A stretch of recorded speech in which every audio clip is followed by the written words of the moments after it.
او دا به 3 ورځې دا خلک ټول راچلیږي خوا کې چې کوم ګاونډي دی دیوال په دیوال هغه به هم دلته نه ایسي او هغه به هم ډوډۍ دلته خوري او دیګونه به باندې کېږي او غټ پروګرام به وي د لرې نه داسې نه ښکاري چې غم دی د لرې نه څه ښکاري ښادي ده دا مثلا ما ورته اسانولی شو هغه په دې طریقه باندې چې کوم ځای کې میلاو شوي تعزیت ورته وکړه لاسنیوه وکړه بس خبره ختمه هکه د لرې نه څوک میلمانه راغلي دي د لرې نه راغلي دي نو طریقه شریعت دا ښوولې ده چې کله جعفر رضی الله عنه شهید شو او دا به تاسو واورئ په دې سیرت کې نو پیغمبر صلی الله علیه وسلم خپلو بیبیانو ته وویل د جعفر د کور والا دپاره روټۍ تیاره کړئ ځکه چې په هغوی غم راغلی دی نو که موږ ته داسې وکړو چې زموږ خپلوانو کې یا ګاونډیانو کې یا کلیوالو کې څوک مړ شو او دې کور ته میلمانه راغلي دي او زه ذمهواري د میلمنو والم چې وی اوله ورځ ډوډۍ په ما شوه بل وی زه به په دویمه ورځ کې څوک میلمانه راغلي میلمانه زه هغه هم کوم لرې نه راغلي دي اوس که هغه ځوان ناست هغه کوم چې خوا په خوا ستا ګاونډي دی نو د هغه مړول بیا ګران دي ځکه دا په شریعت کې نشتي چې ته په خوا کې د ګاونډي او ته هم ډوډۍ لالته ناستې ته ولې ډوډۍ لالته ناستې نو بیا دا بس خفه شوي چې ډوډۍ پروګرام پکې نه کېده لرې نه چې راځي نه لرې نه چې راځي د هغوی لپاره موږ سره حل شتي هغه حل دا دی چې دا کوم چې د ده خپلوان دي دوی به د هغوی د ډوډۍ انتظام وکړي بندوبست به وکړي دا مړي کور والا به یې هم وخوري میلمانه چې کوم لرې نه راغلي د هغه به یې هم وخوري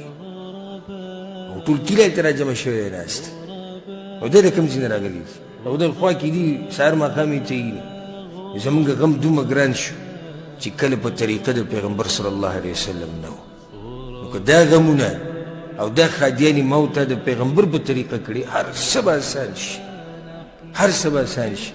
بل دا ګیلې معنې او دا عدل بدل او د پښتو دې کیسو موږ ډېر خراب کړي وو لیکن چې ګټه خبره دا ده خلک به څه وایي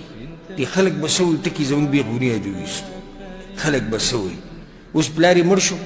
ما ته ملګرو دا خبره کړې ده ښه سکه کسان وایي زموږ یو ملګری دی پلار یې مړ شو پلار یې مړ شو هغه پلار یې په قرضو کې ډوب دی او د زوی هم په قرضو کې ډوب دی نو ده بیا نورې قرض کړې نو میخه یې حلاله کړه او په دې خلکو یې وښوروله خو ولې لکه ته میخه اخلي او په تا قرضه ده او په پلار دې قرضه اوسي چلې ولې وایي دا خلک به څه وایي دې خلک به څه وایي ټکي مونږ ټول تباه کړي نو دا سیټ ټکي چې خلک به څه وایي د دې په ضد دا ټکی راولي چې شریعت به څه وایي او شریعت څه وایي که چېرته دا ټکی موږ د دې په ځای راوستو نو زموږ ټولې مسلې به څه شي هغه به حل شي شریعت څه وایي لکه وایي شریعت خو جدا وایي بس زموږ په ایمان دی او که دې پسې ځې چې پښتو کې څه دي او خلک څه وایي او تاویلې ماویلې نو دا به دې بیا ډېر ستړی کړي او ډېر به دې تنګ کړي ځکه چې هر هغه لاره چې هغه د قرآن او حدیث خلافي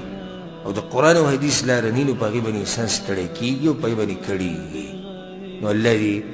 موږ له توفیق راکړي چې د پیغمبر صلی الله علیه وسلم په نقش قدم روان شو او الله دې موږ له توفیق راکړي چې خپل غمونه او خپلې خادیانې